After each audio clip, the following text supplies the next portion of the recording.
La capacité olfactive d'un être humain, elle est quasiment infinie, elle est hypersensible. Il y a cette puissance émotionnelle qui va être liée en fait à ces odeurs. Nous, on sait que l'odeur du bébé, c'est pas la même odeur que la personne qui a 90 ans. C'est dynamique, c'est vivant. Tout moment de notre vie, depuis notre naissance jusqu'à notre mort, nous avons un univers olfactif extrêmement riche et extrêmement intéressant. D'où Homo olfactus. L'histoire de notre odorat commence avant même notre naissance. Les spermatozoïdes sont dotés de récepteurs olfactifs qui vont les guider jusqu'à l'ovule et permettent l'apparition d'une nouvelle vie. Bébé olfactus, toi, tu n'as pas connu ça. On t'emmène pour un voyage olfactif. Ensemble, nous allons explorer l'histoire de notre odorat, de la naissance à la mort.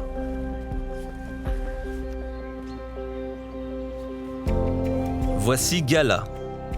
Elle a 6 ans et elle t'entraîne chez elle pour te présenter sa petite sœur. Tire la langue. Mais oui. Oui. Et Aitana est née il y a 6 semaines, tout en douceur.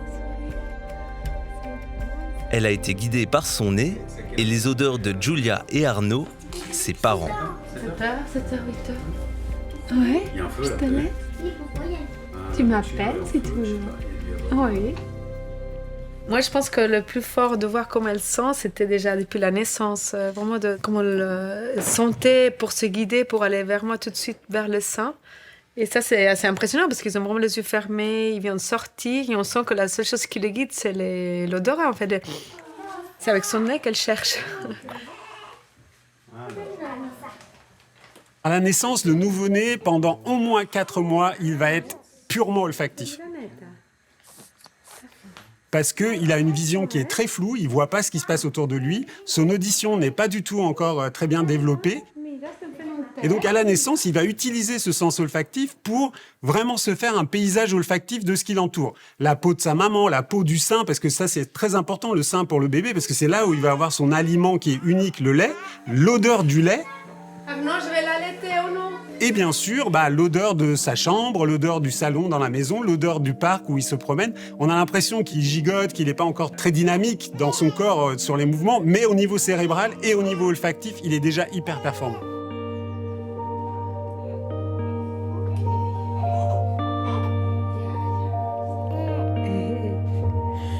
Récemment, il a été découvert que l'odorat est avec le toucher le premier sens à se développer chez le fœtus. Tout le contraire de ce que les médecins ont pensé jusque dans les années 80. À cette époque, la plupart d'entre eux affirmaient que les bébés ne percevaient rien au niveau sensoriel. Benoît Schall est un des premiers chercheurs à s'intéresser à l'odorat des nouveau-nés dans ces années-là. Il a beaucoup étudié notamment son développement pendant la grossesse. Des neurones olfactifs sont visibles dès la fin du 2e trimestre. Et au cours du 3e trimestre, ce système est capable de détecter des odorants, y compris en milieu liquide. Et probablement, c'est une hypothèse, l'olfaction fonctionne mieux en milieu aquatique qu'en milieu aérien. De cette convergence d'éléments, on peut faire l'hypothèse que le fœtus est probablement plus sensible et plus réceptif aux odeurs qu'après la naissance. Le chercheur a récemment participé à une étude de l'université de Durham en Angleterre qui s'est intéressée aux réactions du fœtus à certaines odeurs et au développement de sa mémoire olfactive in utero. On s'est dit, mais qu'est-ce qui se passe chez le fœtus même? Est-ce que le fœtus montre déjà des signes de détection des odeurs que la mère introduit dans son environnement intérieur? Et on a pu montrer que le fait que la mère mange soit une flaveur de chou calé, soit une flaveur de carotte, générait des réponses faciales différentes chez le fœtus in utero. Les scientifiques ont fait manger aux femmes enceintes des gélules de ces deux aliments à 32 et 36 semaines de grossesse. Environ 45 minutes après les avoir avalées, les réactions du fœtus ont été observées en direct grâce à des échographies 4D. Certaines odeurs ont un effet d'ouverture sensorielle, ou de fermeture. Le fait de faire une mimique de dégoût, ça vous ferme les narines. On ferme le système quand ça devient désagréable. Et déjà, le fœtus semble avoir ces réactions. La réaction des bébés à ces odeurs a ensuite été observée quelques heures et quelques jours après leur naissance. Il a été découvert que les nouveau-nés dont les mères avaient mangé le chouquet pendant leur grossesse avaient des réactions plus positives que les autres à cet aliment très amer. Les bébés se sont familiarisés à l'odeur car elle a été ancrée dans leur mémoire olfactive. Ces recherches, elles montrent que le fœtus est capable de détecter des odeurs de la vie commune de la mère, qu'il les mémorise et qu'il est capable de s'en servir dans son comportement postnatal. Ami, oui, tu peux me sentir. C'est la même? C'est la même odeur? Ah. C'est vrai que j'aime beaucoup l'ail.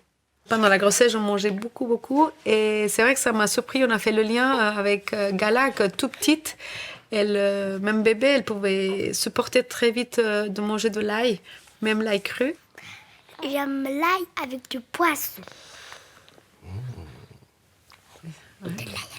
Il y avait quoi d'autre? En quoi on met l'ail cru que tu aimes beaucoup? Digas, oui. Ah oui. Qu'est-ce que Le pesto. Il y a une redondance. On perçoit in utero, on retrouve la même chose dans le lait, on retrouve la même chose dans les aliments ultérieurs. Et finalement, c'est la mère, par son régime, à tous ces stades, qui imprègne le cerveau néonatal de ces odeurs. Le développement de cette mémoire olfactive est capital car elle guide le nouveau-né vers le sein pour qu'il mange rapidement. La plupart des mammifères dont l'odorat est perturbé ne survivent pas.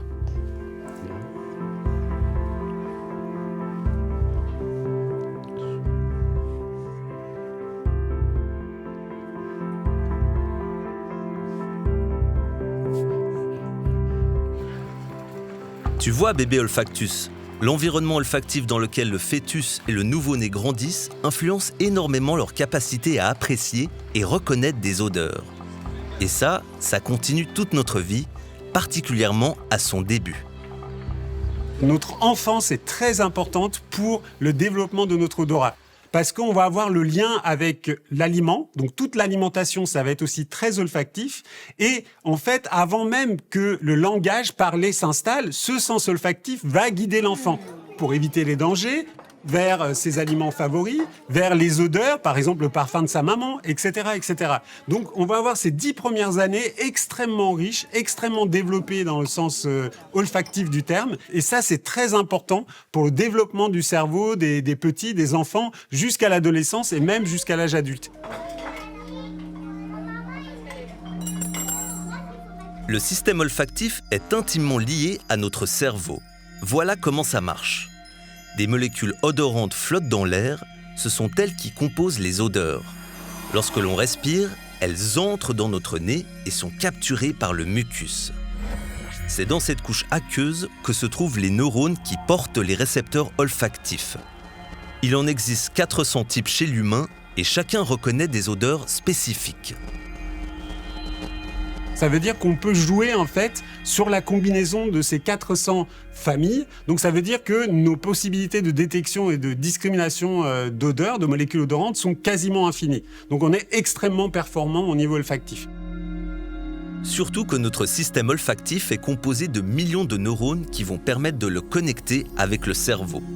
Une fois les molécules captées et reconnues par le bon récepteur à l'intérieur de notre nez, un signal électrique est envoyé à travers les nerfs olfactifs pour atteindre le bulbe olfactif qui se trouve à l'intérieur du crâne. Là, l'information est transmise au cortex olfactif où l'odeur sera analysée par le cerveau, une région qui est très proche de l'amygdale et de l'hippocampe qui s'occupe du traitement des émotions et de la mémoire. Une autre particularité se trouve dans notre nez. Comme pour la vue et l'ouïe, nous sentons en stéréo grâce à nos 2 narines. Ce stéréo, il est hyper dynamique. C'est-à-dire, on sait, on a fait des enregistrements, que pendant la journée, en fait, on va avoir une alternance de la domination d'une narine par rapport à l'autre, ce qui fait qu'on peut être aussi sensible, en fait, beaucoup plus à des odeurs qui sont à gauche ou à droite.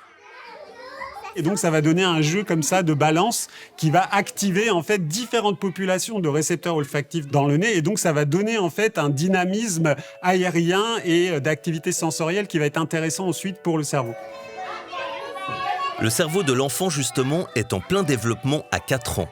C'est à ce moment-là qu'il commence à mettre des mots sur les odeurs et à les mémoriser. Plus les enfants sont sensibilisés tôt à sentir des odeurs différentes, plus ils sont curieux à en découvrir de nouvelles.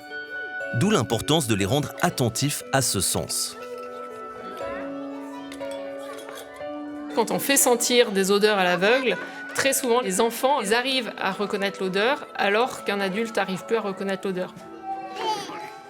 À partir du moment où on devient adulte, la vue domine tout. On ne fait plus attention au reste de nos perceptions. Donc c'est vrai que quand on est enfant, on est encore hyper alerte, on développe tous nos sens. Et quand on grandit petit à petit, finalement, on fait de plus en plus confiance à la vue et on s'affranchit de ce sens olfactif. Et du coup, on doit le redéployer. La prochaine étape de notre voyage nous emmène à la Haute École de Changin. C'est ici que les futurs œnologues développent leur odorat. Dans ce premier cours d'analyse sensorielle, les étudiants en première année de bachelor entraînent leur système olfactif en effectuant différents exercices. Vous devez sentir chacun des 5 pots.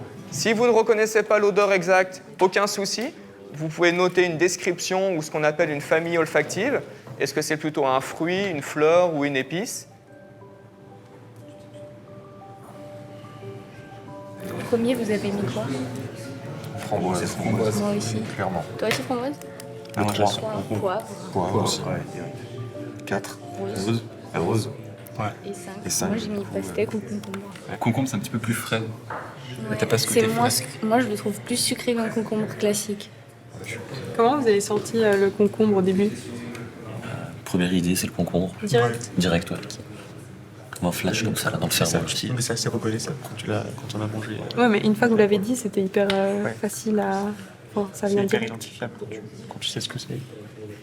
Les odeurs, c'est de la mémoire, c'est de la mémorisation. En fait, c'est pas quelque chose qu'on connaît depuis le départ, c'est vraiment parce qu'on a senti un objet et qu'on a associé un nom. Donc c'est au niveau du cerveau que tout se joue, c'est-à-dire que si vous sentez pour la première fois une odeur, vous serez incapable de verbaliser, de donner un nom à cette odeur.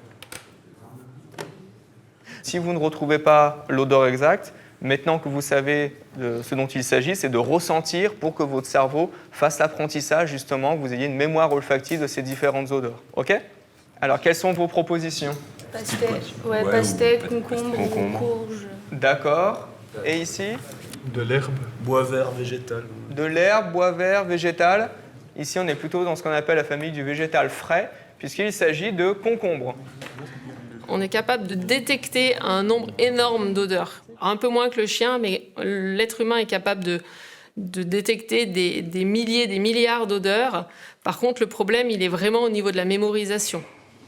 On est capable de dire il y a une odeur. Par contre, de là à se dire quelle est cette odeur-là et de la nommer, là, on estime que l'être humain est capable d'en retenir et d'en mémoriser entre 2 et 4 000 en fonction justement de l'exercice, de l'entraînement qu'on a. C'est finalement ce qu'on fait avec nos étudiants. On leur fait sentir à l'aveugle et puis du coup, on augmente ces connexions cérébrales par rapport à ça. Pour la deuxième partie du cours, les étudiants sont amenés dans des cabines de dégustation. Cette fois, l'exercice consiste à reconnaître une seule molécule odorante spécifique. Silence et concentration sont exigés pour connecter le cerveau à l'odeur et faire travailler la mémoire olfactive. Dans les pots noirs, vous aviez des vrais ingrédients. Et ici, vous avez des molécules uniques. Les odeurs de la vie de tous les jours, c'est en général des combinaisons de multitudes de molécules. Mais faites-vous une bibliothèque d'odeurs quand vous êtes chez vous. Vous ouvrez un croissant le matin, vous le humez pour mémoriser l'odeur du croissant.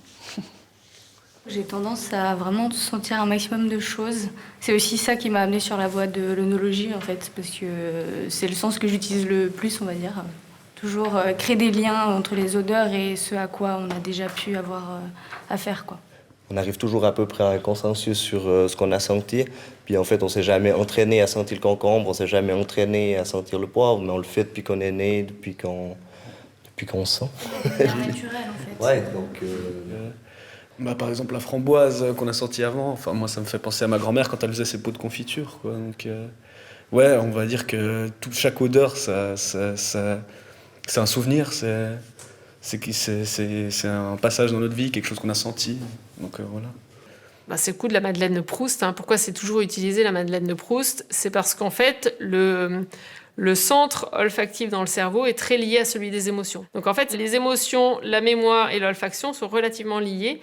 Donc plus on va avoir d'émotions, plus on va se rappeler aussi des odeurs.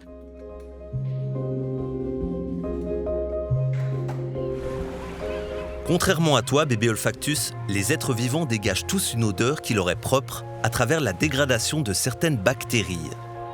La joie, par exemple, va faire émettre à notre corps des signaux olfactifs spécifiques et cela va influencer nos relations sociales. On ne soupçonnait pas que ces entrées, les informations olfactives étaient aussi puissantes. Notre corps, en fait, dégage une signature très spécifique et ça se passe tout à fait inconsciemment. C'est-à-dire que dans notre sueur, il y a des molécules odorantes et en fait, ces molécules odorantes, c'est vraiment un aspect en miroir de ce qui nous caractérise. Donc que ça soit positivement dans la joie ou négativement dans le stress, notre corps parle olfactivement.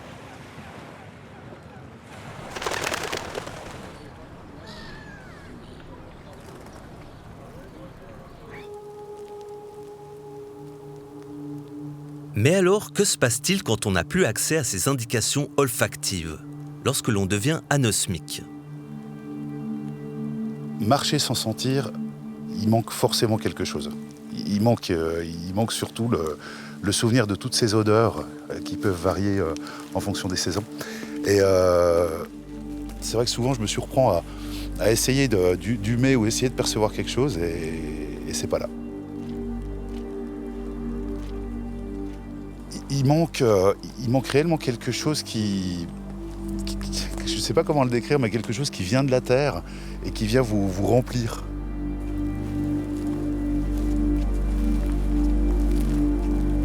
L'odeur un peu de terreau, enfin d'humus, ce genre de choses, je sais que c'est là, mais j'y ai pas accès. C'est un peu comme une vision en noir et blanc. On se retrouve avec une sorte de bulle, on partage plus tout à fait les mêmes choses. On se sent un peu fragilisé aussi à quelque part. On a l'impression d'être coupé d'une certaine partie du reste du monde.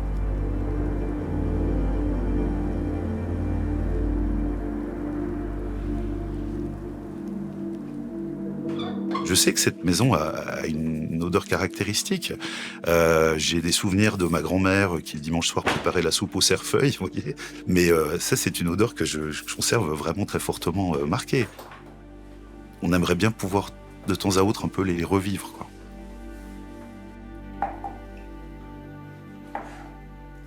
Dans le courant de l'été 2007, je vis ce que j'apparenterais à des chocs émotionnels.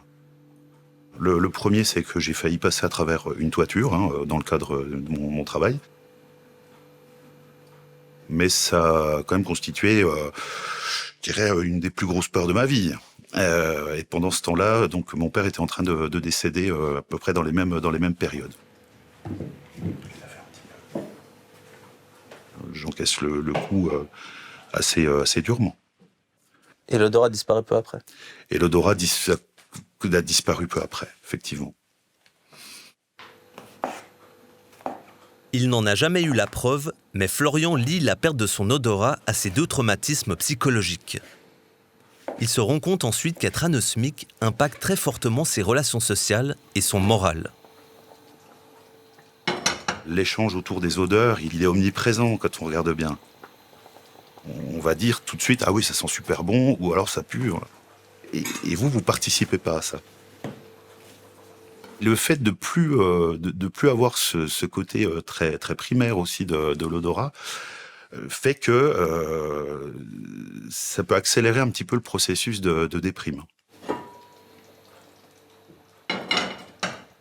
C'était l'impression de vivre les choses d'une manière un peu terne. On essaye de se raccrocher à des choses plaisantes, puis on se dit, bah non, bah mince, ça on n'a plus, quoi. On n'a plus non plus.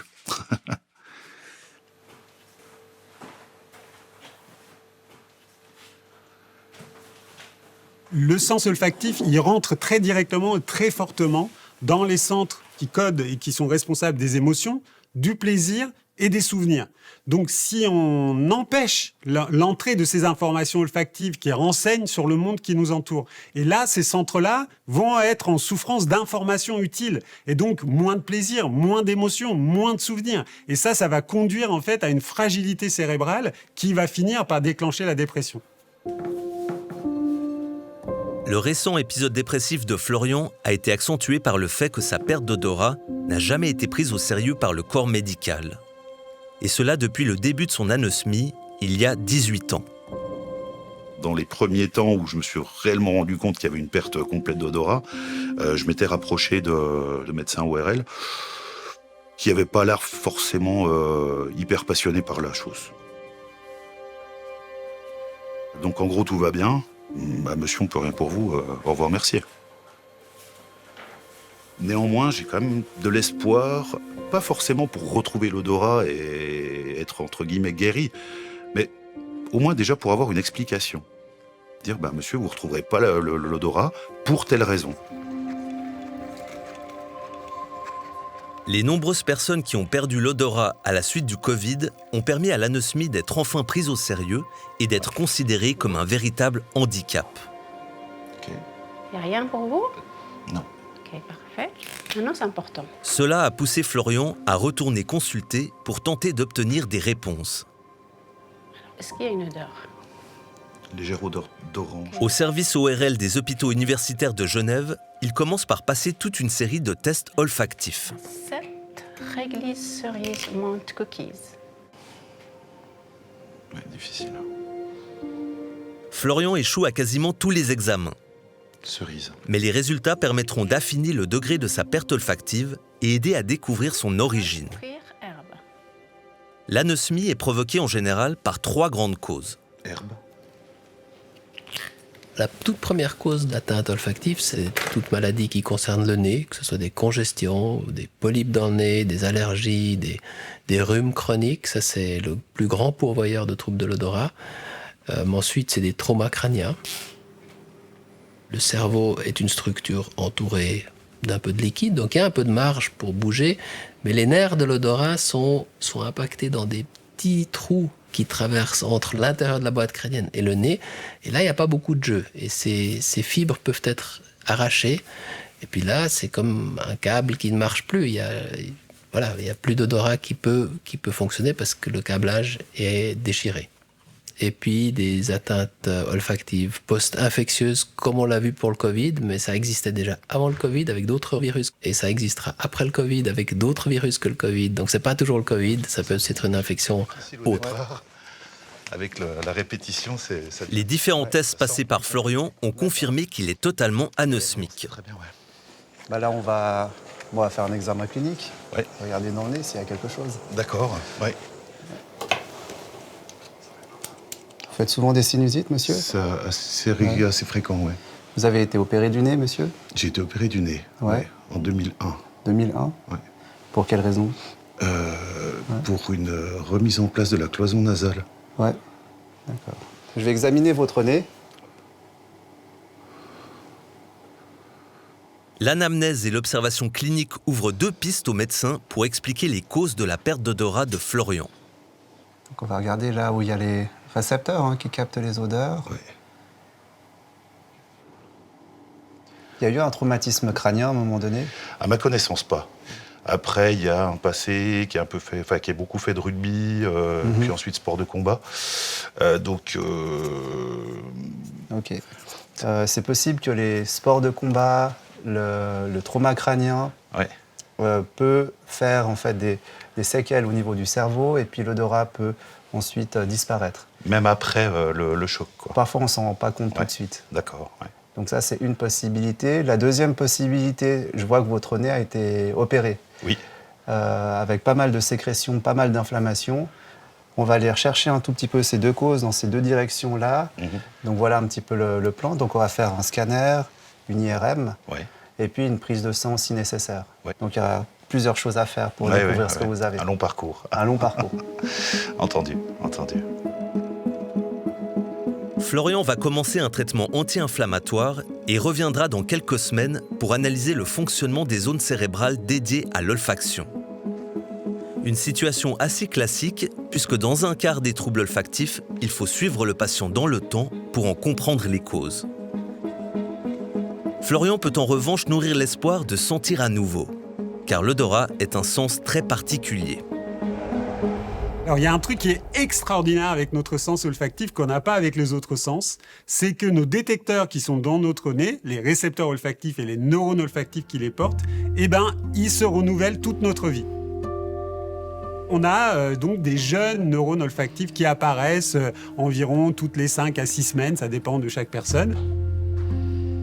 Si on entraîne notre odorat très fréquemment, ça va renforcer cette neurogénèse, c'est-à-dire stimuler en fait l'arrivée de jeunes et de nouveaux neurones olfactifs. En conséquence, entraîner son odorat à la suite de troubles olfactifs peut aider à l'améliorer. C'est ce que l'on appelle la rééducation olfactive. Voici un exemple de protocole à suivre.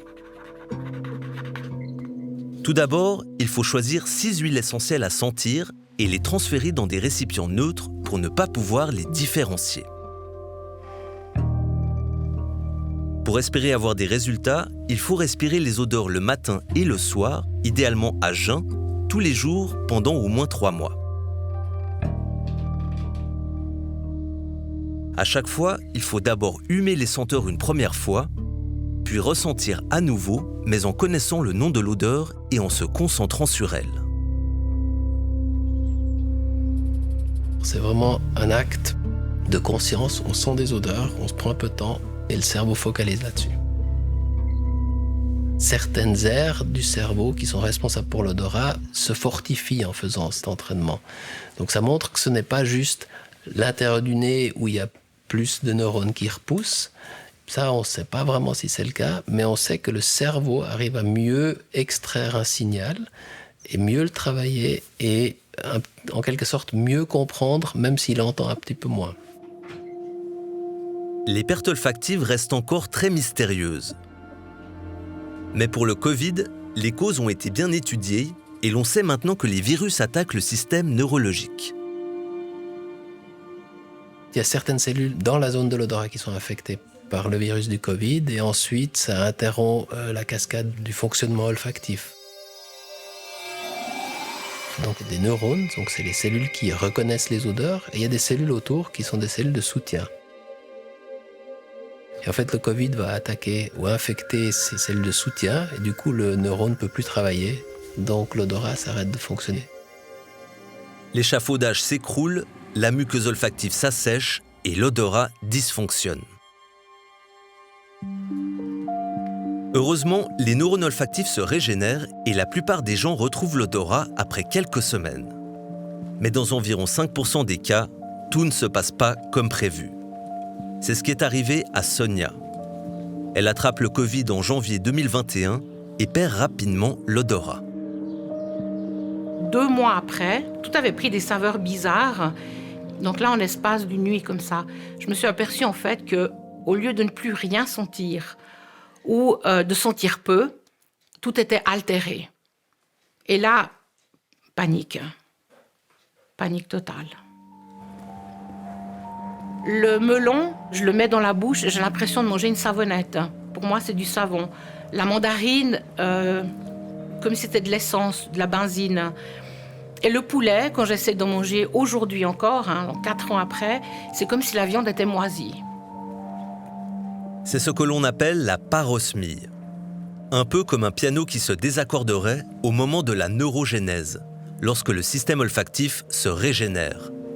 La parosmie, ça peut s'expliquer parce que quand les neurones olfactifs repoussent du nez vers le cerveau, il y a vraiment un câblage très précis à obtenir. Et en fait, au début de la repousse, ce câblage et cette arrivée des fibres nerveuses qui sont issues de la muqueuse olfactive, des neurones olfactifs, elle peut être un peu déviée. Et donc, ce qui explique aussi qu'elle va pas percevoir, en fait, la bonne odeur, puisque le travail cérébral va être perturbé, puisque les messages n'arrivent pas au bon endroit dans le cerveau. Certains aliments ne pouvaient plus rentrer à la maison. Alors, pendant 2 ans, je n'ai plus touché un fourneau. Voilà. Alors, celle-ci, je crois que je ne vais pas pouvoir l'utiliser. Oh, mon Dieu. Elle a de l'ail et de l'oignon, celle-ci. Sonia a le goût altéré car celui-ci est perçu à 80% grâce à l'odorat. Une fois mâchés, les molécules odorantes des aliments remontent vers le nez pour être analysées par les récepteurs olfactifs.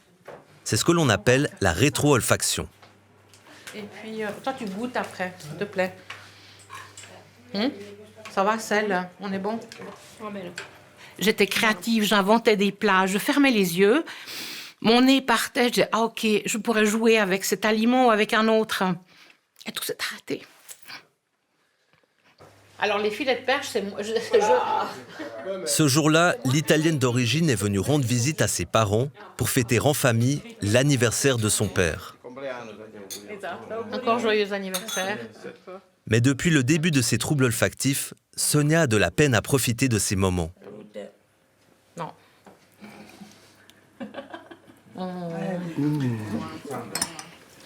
Ça va pas. Santé. On fait quand même sauter. Non, je peux pas le boire. Moi, je le sens le goût. Pas de problème. Je me suis enfermée. Je ne participe à plus rien. Donc j'ai sauté des mariages, j'ai sauté des baptêmes, j'ai sauté des anniversaires. Et donc, je vis en isolement. Mes collègues, je ne peux pas aller manger avec eux. Ça fait 4 ans que je ne rentre plus dans un restaurant. Et quand tu t'aperçois que ces choses-là ne font plus partie de ta vie, psychologiquement, c'est difficile. Sonia adore revenir ici, dans la maison où elle a grandi. Mais aujourd'hui, le plaisir n'est plus le même. On voit pas les bateaux aujourd'hui. L'odeur, ça fait partie de toi, ça fait partie de souvenirs. L'odeur, c'est des émotions. Et pour moi, tout a disparu. Comme ça, on a réussi à venir, tu vois. L'odeur de la maison, l'odeur de la maman, l'odeur de chez toi, de ton réconfort. Et tu rentres à cette maison, elle est anonyme. Il n'y a plus rien. Et parfois, je m'endors en larmes. Parce que cette odeur, elle n'est plus là. Alors moi, je ne sais plus où m'accrocher pour avoir un réconfort. Proche des marais, Vevey, Lignon. La parosmie de Sonia fait qu'elle est dégoûtée par certaines odeurs. Cette dissonance olfactive l'handicape pour des choses très simples, comme prendre les transports publics. L'autre matin, j'avais une dame, elle avait toute cette odeur de cuisine sur elle, qui peut être de la friture ou cet oignon, cette ail comme ça. C'est insoutenable. Ça m'arrive droit dans l'estomac. Je dois partir parce que je dois vraiment vomir. Et je me dis, je tiens le coup 2-3 arrêts. Si ça va pas, je descends. Et je fais le signe de la croix en me disant, le prochain bus. Comment ça ira? Spécialiste de l'olfaction, rééducation olfactive, thérapie alternative, Sonia a quasiment tout essayé pour retrouver son odorat. Mais rien n'y fait, tout reste désaccordé. Depuis 1 année, elle a décidé de se laisser vivre, de laisser faire le temps et garder espoir. J'espère qu'un jour, un médecin ou quelqu'un me dise « on a la solution ». Ce sera la chose la plus belle. Ou bien alors, me réveiller un matin, me dire « c'est fini ». Moi, j'aimerais vraiment récupérer tout ce que mon nez va m'offrir au niveau des émotions. Embrasser mon mari, ma fille, mes parents, retrouver toutes ces choses. L'odeur de la maison et l'odeur de la famille.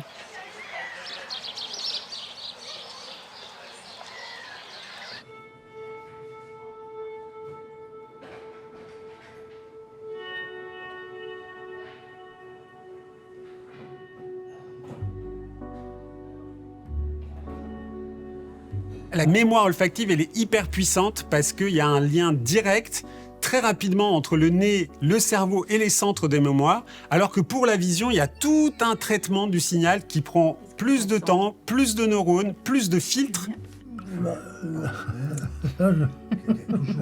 Mais pour l'olfaction, il va y avoir un souvenir qui va jaillir, même en dehors de notre contrôle, de façon inconsciente, et qui va vraiment nous secouer, parce qu'en même temps qu'il y a ces mémoires vives qui se mettent en marche, il y a aussi les émotions. Et en fait, c'est cet ensemble-là qui va faire que cette stimulation olfactive, elle va être très intéressante, même pour des personnes Alzheimer qui sont très avancées dans la maladie. La fin de notre voyage olfactif nous emmène au Charmette, un EMS spécialisé dans la prise en charge de personnes atteintes de troubles cognitifs. Ici, bébé olfactus, la stimulation de l'odorat joue un rôle très important. Tout ce qui est odeur amène un environnement calme et serein. Dans la fragilité de la mémoire, ce qu'il faut savoir, c'est que la personne, elle ne sait pas où elle se trouve. Même si ça fait 4 ans qu'elle vit au Charmette, elle ne sait toujours pas où elle est. C'est les odeurs qui vont l'amener dans un environnement serein. Parce que je connais, je pourrais pas dire que c'est du café, mais je connais l'odeur du café. Je connais l'odeur du pain grillé. Et c'est vrai qu'à un moment donné, on a observé aussi qu'avec ces odeurs-là, on calme la personne et il y a moins d'agitation et il y a moins de troubles de comportement. Oui, un goût très très bon. Très, très bon. Ce qu'on voit, parce que c'est un petit peu l'expérience qui le dit, c'est que ça freine vraiment la maladie. Des senteurs spécifiques sont également préparées par une olfactologue.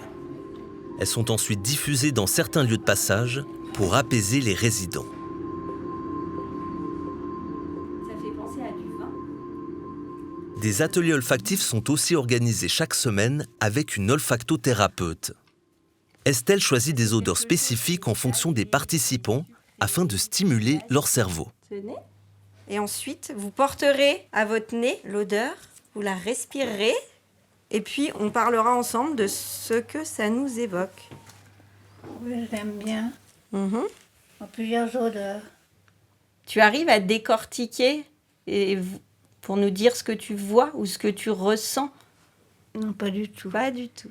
Dans la maladie d'Alzheimer, au début, on a la mémoire à court terme qui est endommagée et on va être dans l'incapacité de faire de l'apprentissage et de créer des nouveaux souvenirs.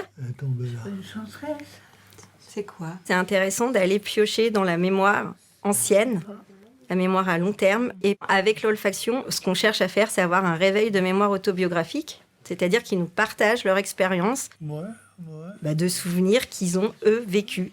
Ça sent c'est bon. Ouais. Ça donne envie de manger le... C'est compliqué de savoir exactement ce qui se passe dans leur tête, ce qu'ils ressentent. On est déjà content quand ils arrivent à s'exprimer et qu'il y a une odeur qui enclenche une réaction. Ça fait penser à un vin, je sais pas pourquoi. C'est possible. Continuez à chercher. Il y a un souvenir rangé dans un tiroir. Il faut aller chercher dans ce tiroir. Vous êtes pas mal, hein? Qui a déjà eu la chance de ramasser des abricots directement dans l'arbre? Quand j'étais jeune, je tournais autour des abricotiers. Je préférais les cerises, entre nous soit dit. Il fallait attendre juste qu'ils soient bien mûrs. Et à ce moment-là, on pouvait les manger, les prendre.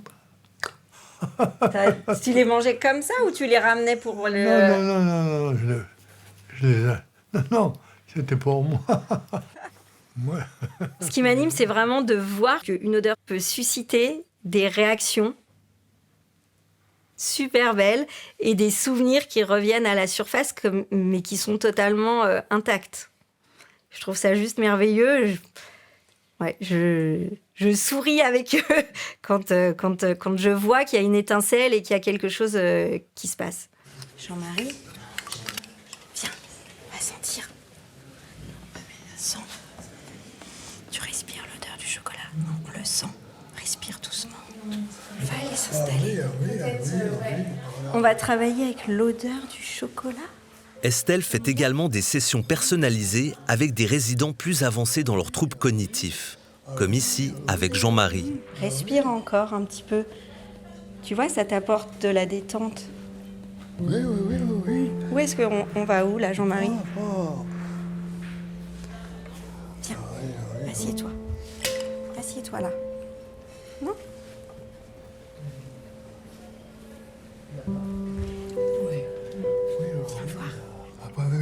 Claire, regarde. C'est bon? Ah oui. Après. Tu respires super bien. Bravo. Est-ce que tu sens l'odeur de chocolat qui traverse toutes tes narines? Elle remplit ton corps de bonne odeur. Elle te détend.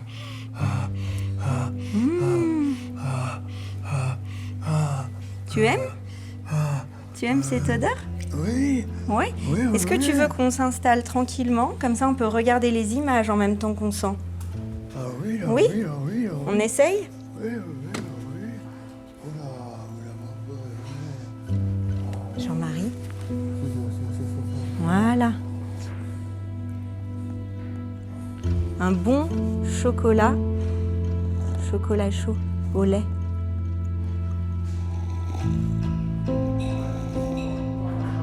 Ah oui, ah oui, ah oui, ah oui, ah oui, ah oui.